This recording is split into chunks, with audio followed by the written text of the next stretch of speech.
2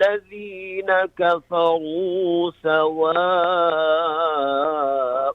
عليهم أأنذرتهم أم لم تنذرهم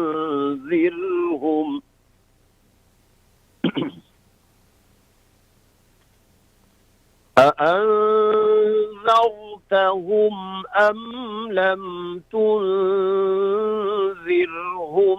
لا يؤمنون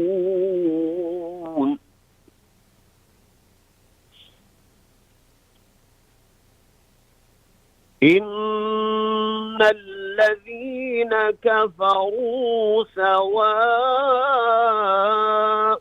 عليهم أأنذرتهم أم لم تنذرهم لا يؤمنون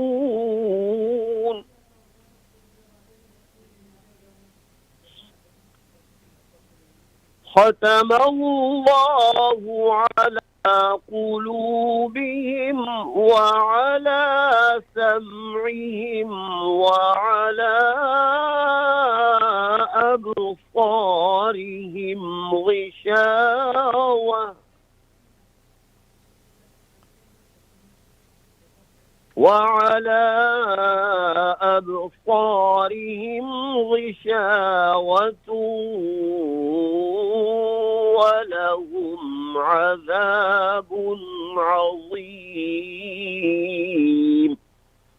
صدق الله العظيم.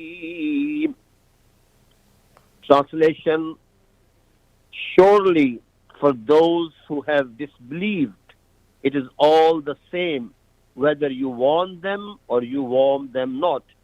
They would not believe. Allah has set a seal on their hearts and on their hearing, and on their eyes there is a covering, and for them there lies a mighty punishment. وَمَا عَلَيْنَا إِلَّا الْبَلَاغُ الْمُبِينَ. اردو میں ترجمہ عرض کرتا ہوں، بے شک وہ لوگ جو کفر پر جمے ہوئے ہیں، برابر ہے اے نبی صلی اللہ علیہ وسلم آپ ان کو ڈرائیے یا ان کو نہ ڈرائیں، یہ ایمان نہیں لائیں گے۔ اللہ تعالیٰ نے ان کے دلوں پر اور ان کے کانوں پر مہر لگا دی ہے اور ان کے دلوں پر پردہ ڈال دیا ہے اور ان کے لیے ایک بڑا عذاب تیار کیا ہوا ہے۔ صدق اللہ العظیم وصدق رسولہ النبی الکریم۔ یہ جو دو آیتیں میں نے آپ کے سامنے تلاوت کی ہیں، سورہ بقرہ کی ابتدائی آیات میں علماء نے جیسے لکھا ہے کہ تین بڑے بڑے یا بڑی بڑی جماعتوں کا تذکرہ ہے۔ ایک تو وہ ہیں کہ جو خالصتاً مومنین ہیں، متقین ہیں، جن کا پہلی چند آیتوں میں ذکر آیا۔ دوسری ایک جماعت وہ ہے جو خالصتاً کفر پر قائم ہے اور وہ اللہ کی وحدانیت کو تسلیم نہیں کرتی، رسولوں کی رسالت کو نہیں مانتی بلکہ ان کی تکذیب کرتی ہے، نہ وہ یوم آخرت پر یقین رکھتے ہیں، نہ مرنے کے بعد زندہ اٹھائے جانے پر یقین رکھتے ہیں، نہ فرشتوں پر ان کا ایمان ہے، نہ جنت و دوزخ کو وہ مانتے ہیں۔ یہ کافر لوگ ہیں، یہ دوسری جماعت ہے۔ اور ایک تیسری جماعت ہے جو ظاہری طور پر تو اسلام اور ایمان کی دعوے دار تھی، مسلمانوں میں بیٹھتی تھے، ان کے لوگ، وہ اس جماعت کے لوگ مسلمانوں میں بیٹھتے تھے تو ان کو یقین دلاتے تھے کہ ہم تو مسلمان ہیں، ہم اللہ پہ ایمان رکھتے ہیں، ہم آخرت پہ یقین رکھتے ہیں۔ لیکن جب وہ خود تنہائی میں ہوتے تھے تو نہ صرف یہ کہ مذاق اڑاتے تھے مسلمانوں کا اور مومنین کا، بلکہ وہ یہ سمجھتے تھے کہ ہم مسلمانوں کو دھوکہ دینے میں کامیاب ہو گئے ہیں، اور کافروں کے ساتھ بیٹھ کر وہ یہ کہا کرتے تھے کہ ہم تو کافر ہیں، ہم تو تمہارے دوست اور تمہارے ساتھی ہیں، پرخلوص طریقے سے تمہارے ساتھ ہیں۔ یہ منافقین کی تیسری جماعت ہے۔ اللہ تعالیٰ نے ابتدائی آیات میں، جیسے گزشتہ جو آیات تلاوت ہوئی تھی، ان میں اللہ نے کہا تھا کہ یہ کتاب قرآن کریم متقین کے لیے ہدایت ہے، پھر ان متقین کی چند صفات کا ذکر کیا تھا، اور پھر اللہ تعالیٰ نے فرمایا تھا کہ اولئک علی ھدی من ربہم واولئک هم المفلحون، کہ یہی لوگ اصل میں وہ ہیں کہ جن کو اپنے پروردگار کی طرف سے ہدایت مل گئی ہے اور یہ سیدھے راستے پر قائم ہیں، اور یہی لوگ ہوں گے جو دنیا میں بھی کامیابی پائیں گے اور آخرت میں بھی کامیابی حاصل کریں گے۔ ان دو آیتوں میں جو میں نے ابھی تلاوت کی ہیں، اللہ تعالیٰ نے کافروں کا ذکر فرمایا اور ان کے بارے میں یہ فرمایا کہ چونکہ یہ عزم کر چکے ہیں کہ کفر پر ہی قائم رہیں گے، لہذا اے نبی صلی اللہ علیہ وسلم آپ ان کو ڈرائیے یا نہ ڈرائیے، یہ ایمان لانے والے نہیں ہیں۔ اس لیے کہ کفر پر جم جانے کی وجہ سے اور کفر کو اختیار کر لینے کی وجہ سے اللہ نے ان کے دلوں پر، ان کے کانوں پر مہر لگا دی ہے۔ یہ یعنی سنتے ہیں بات کو لیکن ان پر ہدایت کی بات اثر نہیں کرتی، دل ان کے کفر کی وجہ سے زنگ آلود اور تاریک ہو چکے ہیں، لہذا ان کے دل پر کوئی بات اثر انداز نہیں ہوتی، اور اللہ کی قدرت کی نشانیوں کو دیکھتے ہیں لیکن اس کے باوجود ان کی آنکھوں پر پردہ پڑا ہوا ہے۔ تو ان کے لیے اللہ تعالیٰ فرماتے ہیں کہ ایسے لوگوں کے لیے اللہ نے بڑا عذاب تیار کر رکھا ہے۔ تو اللہ تعالیٰ جل شانہ ہم سب کو کفر سے محفوظ فرمائے، آمین۔ اور جو وحدانیت کی دولت اللہ نے ہمیں دی اس پر قائم رکھے. آمین. اللہ ہمارا حشر و نشر متقین کے ساتھ فرمائے, کامیابی اور فلاح پانے والے لوگوں کے ساتھ فرمائے. وما علینا الا البلاغ المبین. جی ناظرین, جی. کلام پاک جو اللہ کا کلام ہے, جو اللہ کا میسیج ہے سارے انسانیت کے لیے, جو بھی انسان یہ کلام پاک کو دل صاف کر اس کو سیکھتا ہے, سمجھتا ہے اور پھر ایکسیپٹ کرتا ہے کہ ایک ہی اللہ ہے اور ایک ہی اللہ کی عبادت کرتا ہے, واقعی یہ دنیا میں بھی سکون والی زندگی اور جو اصل زندگی اس دنیا کے بعد ہے, جو فیصلے والا دن ہوگا, اس میں بھی کامیاب انسان ہوگا. پھر اللہ سبحانہ تعالیٰ وعدہ کیے ہیں ایسے انسان کے لیے ہم نے جنت آراستہ کی ہے. اس پہ ہی آپ گامزن رہیے, دعا کیجئے اپنے لیے کہ ہم سب کو اللہ تعالیٰ ایمان کی دولت دی ہے, اللہ تعالیٰ ہمیں اس میں استقامت عطا فرمائے اور اسی ایمان کی حالت میں ہم اللہ کے پاس جا سکے. اور ہم نہ صرف ہم بلکہ ہماری والدین, ہماری بیوی, بچے اور ہماری ساری جنریشن, اللہ سبحانہ تعالیٰ سے دعا ہے کہ ایمان نصیب فرما اور ایمان پر خاتمہ ہو ہم سب کا. یہ کلام پاک بہت اہم باتیں ہیں. آپ سب ناظرین سے ہم یہ ریکویسٹ کرتے ہیں کہ یہ سلسلے وار تلاوت کا سلسلہ جاری ہو چکا ہے. اب سورہ بقرہ کے ارلی آیات مولانا صاحب نے تلاوت کی ہے, تو آپ قرآن مجید لے کر بیٹھا کریں اور پھر دیکھیں کہ کس طرح سے ایک عالم, ایک قاری, ایک حافظ جو تلاوت کر رہا ہے, تو آپ اپنی جو تجوید کو بھی صحیح کر سکتے ہیں. آپ اپنے قرآن مجید جو پڑھتے ہیں, جو بچپن میں سیکھا ہوا ہے, اس میں غلطیاں ضرور ہوگی, تو اس کو بھی کریکشن کرنے میں مدد ملے گی. تو آپ لوگوں سے ہم یہی ایڈوائز کرتے ہیں کہ مولانا صاحب جب تلاوت کرتے ہیں تو اس کو غور سے سنیں اور قرآن مجید کھول کے بیٹھ کے اپنے آپ کی جو تلاوت ہے اس میں کریکشن لے کے آئے. اور اگر اس سلسلے میں کوئی کوشچن ہو یا دینی حوالے سے کوئی کوشچن ہو تو آپ ہم سے رابطہ کر سکتے ہیں. اسکرین پہ نمبر آ چکا ہے, ایکسٹینشن 6 ہے آخری میں, اور اس پہ کال کیجئے. انشاءاللہ آپ کے سوالات کا جواب مولانا صاحب موجود ہے, ایک عالم موجود ہے, آپ کو اس کا جواب بھرپور انداز سے علمی لحاظ سے عطا کر سکتے ہیں. جی مولانا صاحب. جی, میں یہاں پر ایک بات عرض یہ کرنا چاہوں گا جی کہ اللہ تعالیٰ نے جب انسان کو تخلیق کیا اور بنایا تو قرآن کریم میں جگہ اللہ تعالیٰ ارشاد فرماتے ہیں کہ جب تم دنیا میں آئے تو تمہیں کوئی علم نہیں تھا. لا تعلمون شیئا واللہ خلقکم من بطون امہاتکم لا تعلمون شیئا. اللہ نے تمہیں تمہارے ماؤں کے پیٹوں سے پیدا کیا اور لا تعلمون شیئا, تم کچھ بھی نہیں جانتے تھے, یعنی تمہاری معلومات زیرو تھی, کچھ بھی نہیں تھا. لیکن وجعل لکم السمع والابصار والافئدہ, اللہ نے تمہیں آنکھیں دی, اللہ نے تمہیں کان عطا کیے, اللہ نے تمہیں حساس دل عطا کیا, لعلکم تشکرون, تاکہ تم اس کے شکر گزار بندے بنو. ان چیزوں کا ذکر مخصوص صاحب میں سمجھتا ہوں اس لیے کیا گیا کہ انسان جو علم حاصل کرتا ہے اس میں یہ چیزیں ممد اور معاون ہوتی ہیں. انسان کچھ چیزوں کو دیکھ کر علم حاصل کرتا ہے, کچھ کو سن کر حاصل کرتا ہے, کچھ کو محسوس کر کے حاصل کرتا ہے. تو اللہ تعالیٰ نے کیا وجعل لکم السمع والابصار والافئدہ. یہاں کفار کے بارے میں اللہ تعالیٰ نے فرمایا ختم اللہ علی قلوبہم وعلی سمعہم وعلی ابصارہم غشاوہ. ایک جگہ اللہ تعالیٰ نے یہ فرمایا کہ الکم اعین یبصرون بہا, کیا ان کے پاس آنکھیں نہیں ہیں کہ ان کے ذریعے سے دیکھیں. الہم ام لہم آذان یسمعون بہا, کیا ان کے پاس کان نہیں ہیں کہ اس کے ذریعے سے سن کر ہدایت کو حاصل کریں. تو اللہ تعالیٰ نے یہ جو اعضاء اور جوارح مجھے اور آپ کو دیے, بالخصوص جن 3 کا تذکرہ کیا گیا ہے, یہ اس لیے دیے ہیں تاکہ ہم ان کو استعمال کر کے سیدھے راستے کو اپنائیں اور سیدھے راستے کے متلاشی ہوں.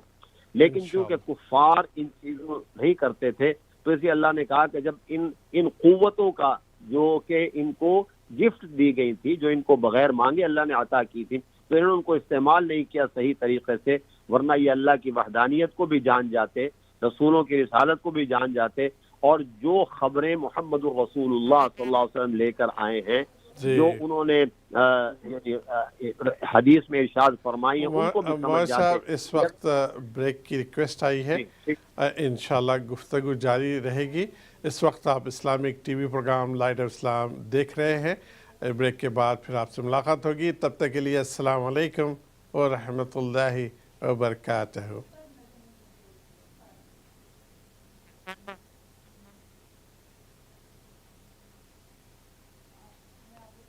اس پر بات چل رہی تھی اور مولانا صاحب ایک احادیث کا بھی کوٹ کرنے والے تھے۔ مولانا صاحب اس وقت آپ لائن پہ ہیں نا؟ تو میں عرض یہ کر رہا تھا کہ اللہ تعالیٰ نے کان دیے اور کہا کہ یہ ان کے پاس کان ہیں، ان سے سنتے نہیں، آنکھیں ہیں ان سے دیکھتے نہیں ہیں، تو اور دل ہیں ان سے یہ بات کو سمجھتے نہیں ہیں، تو اس لیے اللہ تعالیٰ نے ان کے دلوں پر مہر لگا دی اور یہ کہا کہ ختم اللہ علی قلوبہم وعلی سمعہم، ان کے دلوں پر مہر لگ چکی ہے کفر کی وجہ سے، اور ان کے کانوں پر مہر لگ چکی ہے کفر کی وجہ سے، وعلی ابصارہم غشاوہ، اور ان کی جو آنکھیں ہیں ان پر اللہ تعالیٰ نے پردہ ڈال دیا ہے، کیونکہ یہ سب قوتیں جو اللہ تعالیٰ نے مجھے اور آپ کو اور تمام انسانوں کو عطا کی ہیں، اس لیے عطا کی ہیں کہ تاکہ ہم دیکھ کر اللہ کو پہچانیں۔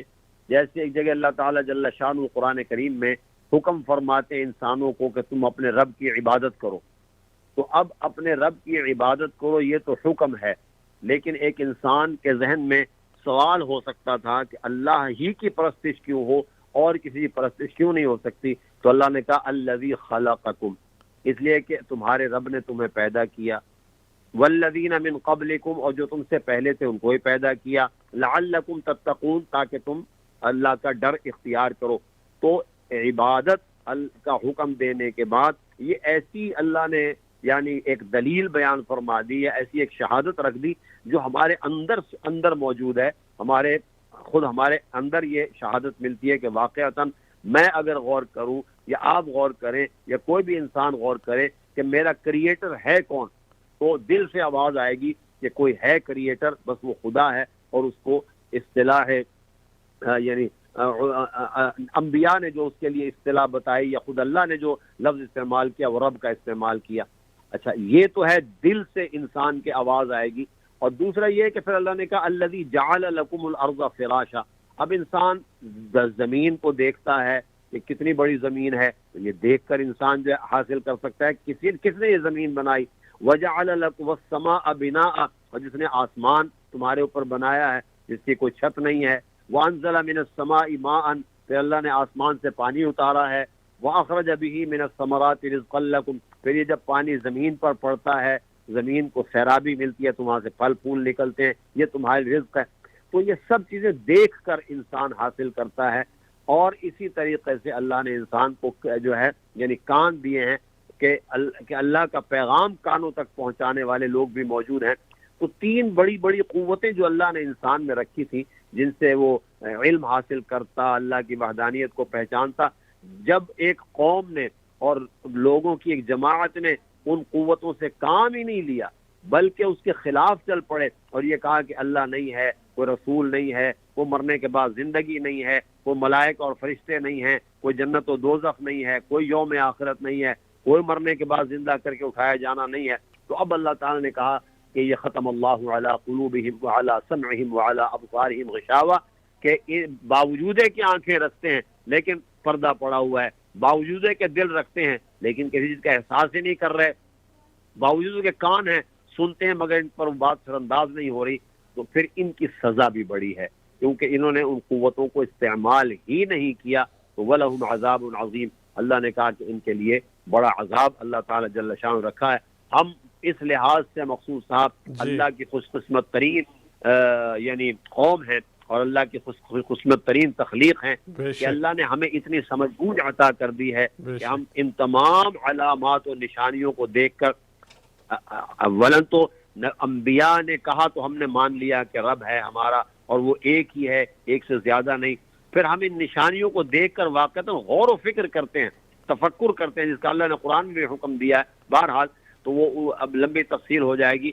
تو اس تفکر کے بعد اور وہ جو ہمارا یقین ہے اس میں اور پختگی اور مضبوطی آتی ہے. اور الحمدللہ جب ہم کسی ہدایت کی بات کو سنتے ہیں تو اللہ قرآن کریم میں کہتے ہیں فبشر عبادی الذین یستمعون القول فیتبعون احسنہ، کہ جب وہ کوئی بات سنتے ہیں ان بندوں کو خوشخبری ہو کہ جو کسی اچھی بات کو سنتے ہیں پھر بڑے عمدہ طریقے سے اس کا اتباع کرتے ہیں. اللہ ان کی ہدایت کی گواہی دیتے ہیں. رسول اللہ صلی اللہ علیہ وسلم کی یعنی ایک حدیث ہے، جس کا ایک دعا ہے، جس کا یعنی ترجمہ میں عرض کرتا ہوں، دعا بھی عرض کرتا ہوں کہ آپ نے کہا کہ آپ یوں دعا کیا کرو اللہم اجعلنی من الذین اذا احسنوا استبشروا واذا اساءوا استغفروا. جب وہ نیکی کرتے ہیں تو خوش ہوتے ہیں، برائی کرتے ہیں تو استغفار کرتے ہیں. اور اللہ کے اللہم اجعلنی من الذین یستمعون القول فیتبعون احسنہ، اے اللہ مجھے ان لوگوں میں سے بنا دے کہ جو اچھی بات کو سنتے ہیں پھر اس کا عمدہ طریقہ اتباع بھی کرتے ہیں. تو ہم اس لحاظ سے بڑی خوش قسمت قوم ہیں اور اہل ایمان کے اس پر خوش ہونا چاہیے. آمین یا رب العالمین. یقیناً اللہ کا بڑا احسان ہے ایمان رکھنے والوں پر، اور ہمیں ایمان بہت آسانی سے مل چکا. ہمارے ماں باپ مسلمان اور ہم ہم مسلمان بن گئے. ان لوگوں کو غور کر لیں جو اسٹڈی کر کے پہلے سے وہ مسلمان نہیں تھے، وہ ان کے ماں باپ کسی اور قوم کے اور کسی اور مذہب کو ماننے والے تھے، لیکن جب ان کے پاس شعور آیا، بڑے ہوئے، تو پھر غور و فکر کرنے لگے اور اسٹڈی کیا، ڈیفرنٹ مذاہب، ڈیفرنٹ ریلیجن کی اسٹڈی کر کے پھر جب اسلام کی اسٹڈی کی، پھر دل کو صاف کیا تو اللہ سبحانہ تعالیٰ کی ہدایت ان کو مل گئی اور پھر وہ ایمان قبول کرے. لیکن وہ ایمان قبول کرنے کے بعد ان کے پاس جو تکالیف آتی ہیں، ان کے ہی جو ماں باپ ہے، ان کے ہی جو بہن بھائی ہے، ان کے ہی قریب کے دور کے رشتہ دار ہے، ان کے ہی دوست احباب ہے، ان کا ہی جو سرکل ہے، ان کو بالکل کٹ آف کر دیتا ہے، ان کو جو ہارڈ ٹائم ملتا ہے. تو ہمیں اس بات کو غور کرنی چاہیے کہ کتنی چیزیں ان کو ہارڈ ٹائم ملتی ہے، اس کے باوجود ایک اللہ کے ماننے والے بنتے ہیں، ایک اللہ کے آخری رسول کو آخری رسول ماننے والے بنتے ہیں. بلکہ ہم پیدائشی مسلمان سے زیادہ یہ لوگ ایمان ان کا اتنا بلند ہوتا ہے اور عملی طور پہ بھی یہ ہم سے اچھا عمل کرتے ہیں. چنانچہ آج کل ہم دیکھتے ہیں یہیں کے جو کالے لوگ ہیں اسلام کو قبول کرتے ہیں، اسپینش لوگ ہیں اسلام کو قبول کرتے ہیں، گورے لوگ ہیں اسلام کو قبول کرتے ہیں. وہ اسٹڈی کر کے کل تک تو وہ کافر تھے، کل تک تو وہ مرتد تھے، لیکن آج وہ اسلام کو قبول کر کے چند سال میں ہی وہ اس قابل بن جاتے ہیں.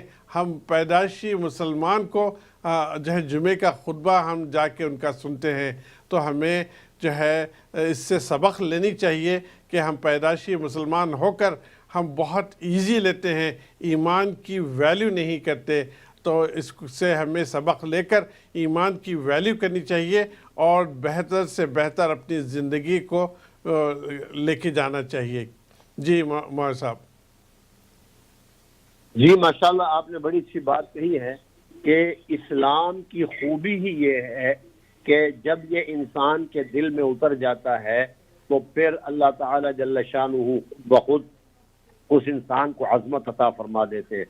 کیونکہ یہ بات ہمیں سمجھائی گئی ہے اور ہمیں سمجھ لینی چاہیے کہ اللہ نے ہماری جو عظمت ہے وہ دین اسلام سے وابستہ کر رکھی ہے. میں آپ کو یہ واقعہ یاد ہوگا کہ جب حضرت عمر فاروق رضی اللہ تعالی عنہ وہ حضرت عمرو بن العاص رضی اللہ تعالی عنہ نے خط لکھا، اور اس وقت یہ تھا کہ بیت المقدس کا محاصرہ ہو چکا تھا، لیکن بیت المقدس فتح نہیں ہو رہا تھا. بیت المقدس فتح نہیں ہو رہا تھا. تو حضرت عمرو بن العاص نے خط لکھا، تو جو اس وقت اس کو یعنی کہ یہودی جو قابض تھے اس بیت المقدس پہ، تو انہوں نے کہا کہ ہم جو ہے بیت المقدس کی چابیاں آپ کے خلیفہ کے حوالے کریں گے، آپ کے حوالے نہیں کریں گے، لیکن کنڈیشن اور شرط یہ ہے کہ خود خلیفہ سفر کر کے یہاں آئیں۔ جی جی چنانچہ حضرت عمر فاروق رضی اللہ تعالیٰ عنہ اپنے ایک غلام کو یعنی خادم کو لے کر، غلام کا مطلب یہ نہیں تھا کہ وہ سلیو تھا، خادم تھا آپ کا جو آپ کے ساتھ چلا، اور ایک سواری تھی، جی اور یہ طے پایا کہ ایک منزل خلیفہ بیٹھیں گے اور جو رین ہے، جو لگام ہے اونٹنی کی، وہ غلام کے ہاتھ میں ہوگی، پھر جی ایک منزل غلام بیٹھے گا اور لگام خلیفہ پکڑے گا۔ جی تو چلتے چلتے چلتے چلتے جب بیت المقدس کے قریب پہنچے، عامر بن العاص اور دیگر صحابہ جو وہاں موجود تھے استقبال کے تشریف لائے، تو دیکھا کہ سیدنا عمر بن خطاب رضی اللہ تعالیٰ عنہ کے جسم پر جو قمیص اور جو لمبا کرتا تھا اس میں پیبند لگے ہوئے تھے۔ جی بالکل۔ تو ان حضرات نے ایک نئی قمیص پیش کی، نیا کرتا پیش کیا کہ آپ یہ پہن لیجئے۔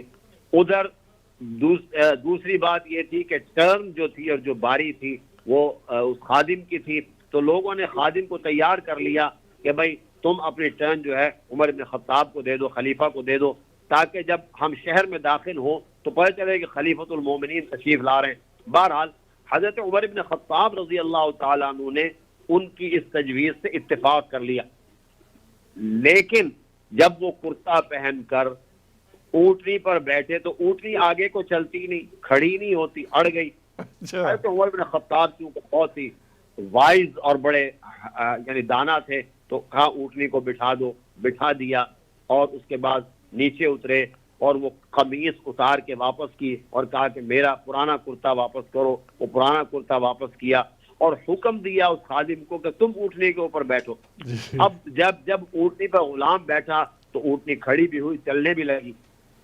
اس وقت ایک تاریخی جملہ حضرت عمر فاروق رضی اللہ تعالیٰ نے فرمایا تھا، کاش کہ من حیث القوم ہم آپ کے اس جملے کو دل سے اس کی گہرائی تک پہنچ جائیں۔ آپ نے کہا نحن قوم اعزنا اللہ بالاسلام، دیکھو ہم ایک ایسی قوم ہیں جنہیں اللہ نے اسلام کی وجہ سے عزت دی ہے، ورنہ ہماری کوئی عزت نہیں تھی۔ اب اس کے بعد جب پہنچے تو وہ جو یہودی تھے انہوں نے یہ کہا کہ ہمیں سب سے پہلے یہ بتاؤ کہ ان میں سے خلیفہ کون ہے اور جو ہے خادم کون ہے۔ تو بتایا گیا کہ خلیفہ وہ ہے کہ جس کے ہاتھ میں لگام ہے اور جو اونٹنی پر بیٹھا ہے وہ خادم ہے۔ اور جب وہ ملے تو انہوں نے آپ کے قمیص کو بھی چیک کیا کہ جس کے اندر پیبند لگے ہوئے تھے، تو انہوں نے چابیاں حوالے کی اور کہا کہ ہماری تورات کے اندر یہ نشانی لکھی ہوئی ہے کہ مسلمانوں کا جو خلیفہ بیت المقدس کو فتح کرنے کے لیے آئے گا اس کی علامت یہ ہوگی کہ خود اس کے ہاتھ میں لگام ہوگی اور اس کا خادم اور غلام جو ہے وہ اونٹنی پر بیٹھا ہوگا اور اس کے قمیص میں پیبند ہوں گے۔ تو ہمیں سمجھنا چاہیے حضرت عمر رضی اللہ تعالیٰ کے ارشاد کو کہ نحن قوم اعزنا اللہ بالاسلام، ہماری عزت، ہمارا غلبہ، ہماری ترقی جو بھی ہے وہ اللہ نے اسلام سے وابستہ کی ہے۔ آج ہمیں فخر ہونا چاہیے کہ ہم مسلمان ہیں، لیکن اس ارشاد کو بھی سامنے رکھیں کہ اللہ نے کہ حضرت عمر فاروق رضی اللہ عنہ نے فرمایا تھا کہ نحن قوم اعزنا اللہ بالاسلام، تو ہماری عزت اسی سے وابستہ ہے۔ بس یہ احساس جس دن قلب میں ہمارے پیدا ہو گیا تو امید کی جاتی ہے مقصود بھائی کہ ہم اسلام پر عمل بھی کریں گے، دین پر خود بھی چلیں گے، اور ہمیں دین پر اسلام پر چلتا دیکھ کر خود بخود جو کافر ہیں وہ اسلام کی طرف راغب ہوں گے، کہ ہاں یہ سچا مومن جا رہا ہے انشاءاللہ۔ مولانا صاحب اب ریکویسٹ آئی ہے بریک کی طرف، انشاءاللہ ناظرین بریک کے بعد پھر انشاءاللہ آپ سے ملاقات ہوگی۔ السلام علیکم ورحمۃ اللہ وبرکاتہ۔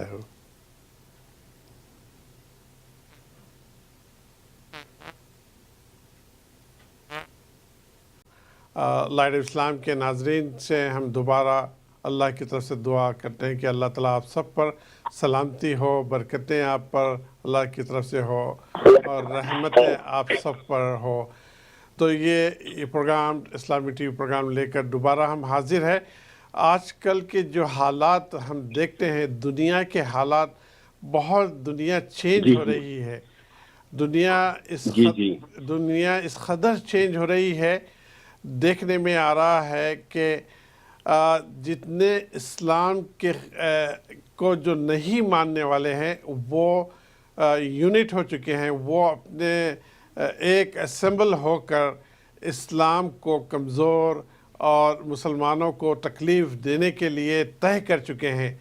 اور ہم چاہے کسی بھی ملک کو لے لیں، چاہے وہ چائنا کو لے لیں، چاہے وہ اسرائیل کو لے لیں، یہودی کو لے لیں، کمیونسٹ کو لے لیں، اور جو ہے اور بھی ممالک ہے، ہم نام کیا لیں آپ سب جانتے ہیں، تمام لوگ، تمام جو ہے اسلام کو جو نہیں مانتے ہیں وہ اسلام کو کمزور کرنے کے لیے اکٹھا ہو چکے ہیں۔ لیکن آن ادر سائڈ کیا ہم مسلمان، کیا ہم اکٹھا ہوئے ہیں، ہم یونٹ ہے، یا ہمیں یونٹی کی ضرورت ہے؟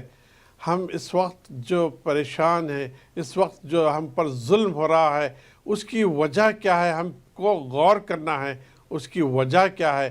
آج دیکھیں تو انڈیا میں کشمیر جو آکوپائڈ کشمیر ہے، جو زبردستی انڈیا اپنے کشمیر کے جو میجورٹی مسلم اسٹیٹ ہے، مسلمانوں پر جو ظلم کیا جا رہا ہے، آج 40 دن ہو چکے ہیں، ان کی بیسک رائٹ ان سے چھین لی گئی ہے۔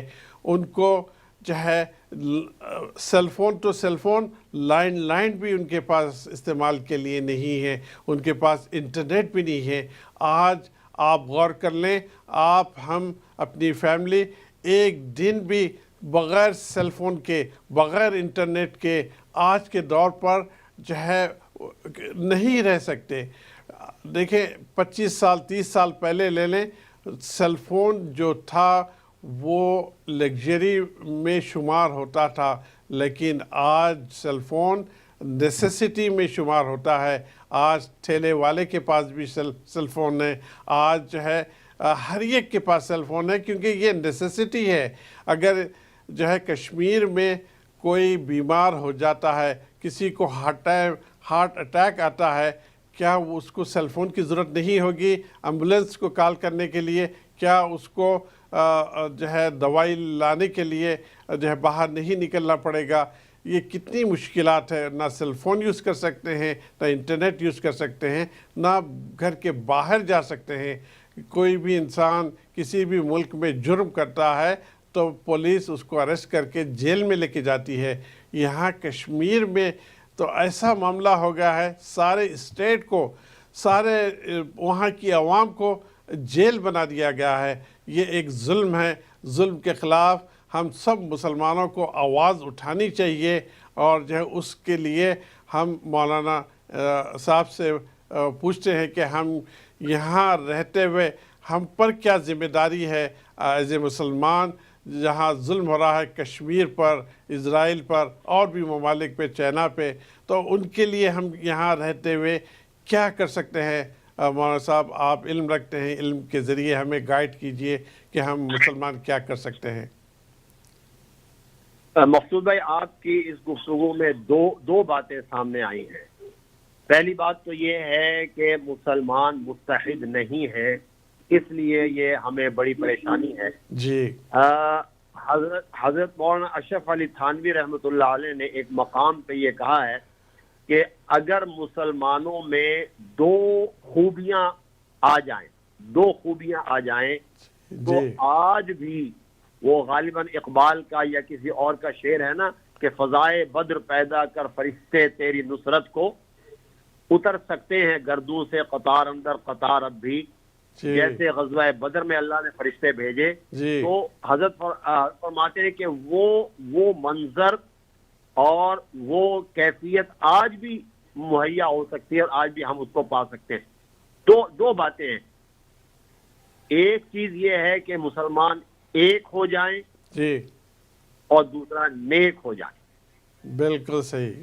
بس یہ یعنی کہ دو لفظ ہیں، لیکن انجام کے اعتبار سے ایک ہی بات ہے کہ ایک ہو جائیں، اور دوسری بات کہ نیک ہو جائیں۔ جی۔ اور پھر اس کی حضرت نے ایگزامپل اور جو مثال پیش کی وہ یہ کہ دیکھیے غزوہ بدر ہے، جناب رسول اللہ صلی اللہ علیہ وسلم کمانڈ فرما رہے ہیں اور 313 مسلمان ہیں جی اور سامنے 1000 ہیں. جی اللہ تعالیٰ نے ان 313 مسلمانوں کو فتح عطا فرمائی. وہ صحابہ کی جماعت تھی, رسول اللہ صلی اللہ علیہ وسلم کے زیر کمان تھی, جی تو وہ اللہ نے فتح عطا فرمائی. اس کے بعد غزوہ بدر آ گیا, جی سوری غزوہ احد آ گیا. غزوہ احد, معذرت چاہتا ہوں. جی جی جی غزوہ احد میں بھی صحابہ ایک ہیں, صحابہ کی جماعت ہے اور رسول اللہ صلی اللہ علیہ وسلم کی زیر کمان ہے. لیکن کیا وہاں کیا صورت پیش آئی کہ باوجود ہے کہ رسول اللہ صلی اللہ علیہ وسلم موجود ہیں, کمانڈ بھی فرما رہے ہیں, پھر نہ صرف یہ کہ اس غزوے میں وقتی طور پر مسلمانوں کو شکست ہوتی ہے, بلکہ اثر یہاں تک پہنچتا ہے کہ خود سرور دو عالم صلی اللہ علیہ وسلم بھی زخمی ہو جاتے ہیں. جی تو وہاں فرمایا کہ بات یہ ہے کہ تھے تو سارے نیک, لیکن جو جی اوپر ایک کالر جو پہاڑی پر ایک کالر ہے, ہم کالر لیتے ہیں. السلام علیکم ورحمۃ اللہ وبرکاتہ. وعلیکم السلام ورحمۃ اللہ وبرکاتہ. ایک بات آپ سے یہ پوچھنی ہے, جی میں نے یہ بھی سنا ہے کہ جہاں جہاں پر مسلمان ہندوستان میں زیادہ ہیں, ہندوستانی گورنمنٹ ان سے پوچھ رہی ہے کہ اپنی شہریت دکھاؤ کہ تم ہندوستان میں پیدا ہوئے یا نہ ہوئے. اس دور میں تو کوئی جہاں ہم پیدا ہوئے, جہاں پیدا ہوئے, کوئی حکومت ہم کو برتھ سرٹیفکیٹ دیتی نہیں تھی. اب یہ لوگ بڑی مشکل میں آ گئے ہیں کہ کس طرح اپنے شہریت دکھائے اس ملک کی. یہ دوسری بات یہ کہ کوئی مسلم حکومت ایسے نہیں ہے جو مسلمانوں کی مدد کر سکے. ان کی سیاہ ہے کشمیر ہیلپ, ایک پاکستان آگے بڑھ رہا ہے ہیلپ کرنے کے لیے, لیکن اتنا چھوٹا سا کنٹری ہے وہ کچھ کر نہیں سکتا. یہ بالکل مسلمانوں کے لیے بہت مشکل ہے کشمیر میں, تو اس سے کوئی حل نکالنا چاہیے. آپ مولانا صاحب کی دعاؤں سے, اب صرف دعاؤں سے کام بن سکتا ہے. مولانا صاحب یہ کہیں کہ دعا کریں, اسپیشل دعا منائے جمعہ کی نماز. جی جی جی جی بالکل انشاءاللہ. السلام علیکم ورحمۃ اللہ. وعلیکم السلام ورحمۃ اللہ وبرکاتہ. جی جی مولانا صاحب, اس وقت مولانا صاحب ہے لائن پہ؟ جی میں بات کر رہا ہوں, آپ کو آواز آ رہی ہے؟ جی جی ابھی آ رہی ہے آواز. جی ہاں, مجھے پتہ ہے تھوڑا وقت ہے, میں بات کر جی میں سمرائز کرتا ہوں اپنی بات کو, جی بالکل مختصر کرتا ہوں.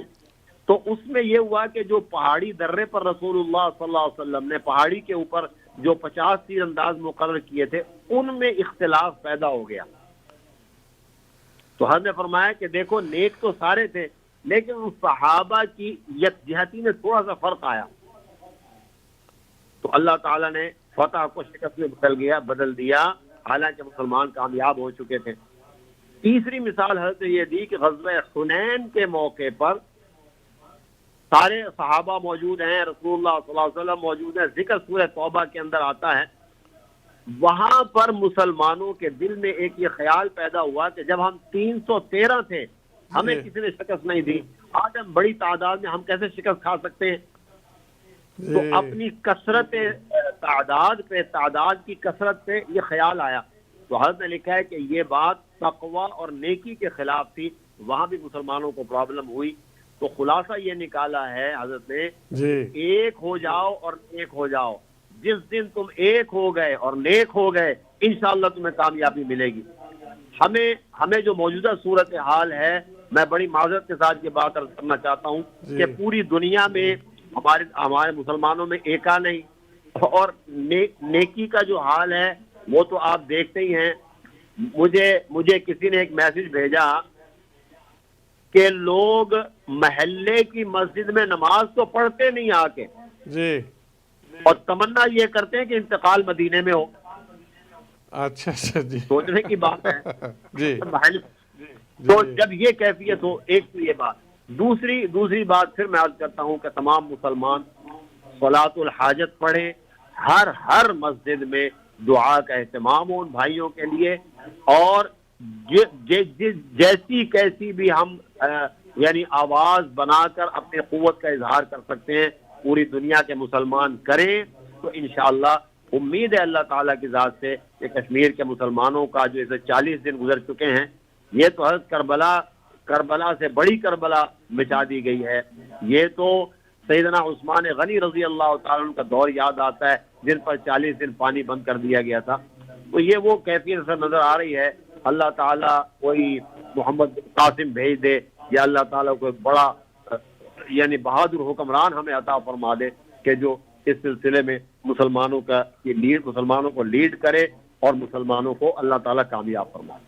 جی ناظرین، مولانا صاحب آپ جو ہمارے کالر تھے ان کی آواز سن پا رہے تھے؟ جی میں نے سنی، ان سے میں نے شاید عرض کیا تھا پہلے بھی کہ میں تو اپنی مسجد میں اہتمام کر رہا ہوں، اور شاید آپ کو یاد ہو میں نے کہا تھا کہ ریڈیو پر بھی اور آج ٹی وی پر بھی لائٹ آف اسلام پروگرام کے حوالے سے میں تمام علماء سے اور تمام ائمہ سے گزارش کرتا ہوں کہ اپنی اپنی مساجد میں ہر نماز کے بعد اہتمام کریں دعاؤں کا، اور اپنے نمازیوں کو پابند کریں کہ وہ چاہے وہ مرد ہیں یا عورتیں کہ گھروں میں بھی دعائیں کریں ان کے لیے کہ اللہ تعالیٰ کشمیر کے مسلمانوں کو اس ظلم سے نجات عطا فرمائے۔ جی ہندوستان میں ہمارے کالر جو کہہ رہے تھے نہ صرف کشمیر کا مسئلہ ہے بلکہ اس کے علاوہ آسام میں 19 ملین لوگوں کو جو ہے شہریت پروف کرنے کے لیے جو ہے انڈین سٹیزن شپ سے الگ کر دیا گیا ہے، ان کے لیے بھی دعا کیجیے۔ مولانا صاحب اس وقت ختم پہ ہے، آپ سے درخواست ہے کہ دعا کیجیے تمام مسلمان جو اس وقت مظلوم ہیں، جو ظالم ہیں، ان کی ہدایت کے لیے بھی دعا کیجیے۔ آمین۔ بلکہ حضرت بس یہ جو انشاءاللہ آپ نے بات کی ہے پھر تفصیل بات کروں گا، لیکن وہ جو اقبال نے کہا ہے نا کہ ہے جرم ضعیفی کی سزا مرگ مفاجات، اگر آپ نہ اسلام سے قوت حاصل کریں نہ دین سے نہ آپ، تو پھر یہ تو ایسے ہونا ہے۔ اللہ تعالیٰ سے ہم درخواست کرتے ہیں اللہم صلی علی محمد وعلی آل محمد وبارک وسلم وصلی علیہ، یا اللہ ہمارے جو کشمیر کے مظلوم مسلمان ہیں اور دنیا میں آسام، ہندوستان جہاں جہاں میں مظلوم مسلمان موجود ہیں، فلسطین ہے، سیریا ہے، یمن ہے، یا اللہ تمام جگہ پر مظلوم مسلمانوں کی مدد فرما، کفر کی قوت کو توڑ دے اور پارا پارا فرما دے، اسلام کو اور مسلمانوں کو قوت عطا فرما دے، ظالموں کے چنگل سے نجات عطا فرما دے، ہمارے اندر یونٹی اور اتحاد پیدا فرما دے، اور تمام مسلمانوں کو اہل اسلام کو عظمت عطا فرما۔ اللہم صلی علی محمد وعلی آل محمد وبارک وسلم وسلم۔ آمین یا رب العالمین۔ یا اللہ اس میں آج کے پروگرام میں جو بھی اچھائی تھی اللہ سبحانہ آپ کی طرف سے تھی، جو بھی اس میں کمی تھی میرے طرف سے تھی، جو غلطیاں تھیں میرے طرف سے تھی، آپ سے درخواست کرتا ہوں یا اللہ اس کمی پیشی کو درگزر کر کے اس پروگرام کو قبول کرے اور اس کا اجر میرے والد مرحوم محمود صدیقی کو پہنچے۔ جتنے لوگ اس پروگرام سے منسلک ہیں، جتنے لوگ اس پروگرام کو دیکھے ہیں اور دیکھنے والے ہیں، یا اللہ ان کے والدین دنیا میں نہیں ہیں، ان کو بھی اس کا اجر عطا فرمائیں۔ اسی نوٹ کے ساتھ آج کا پروگرام کا اختتام، انشاءاللہ زندگی رہی تو آئندہ اتوار کو پھر 1 بجے سے لے کے 2 بجے تک ہم سب کی روحانی غذا لے کر دوبارہ موجود ہوں گے۔ تب تک کے لیے السلام علیکم ورحمۃ اللہ وبرکاتہ۔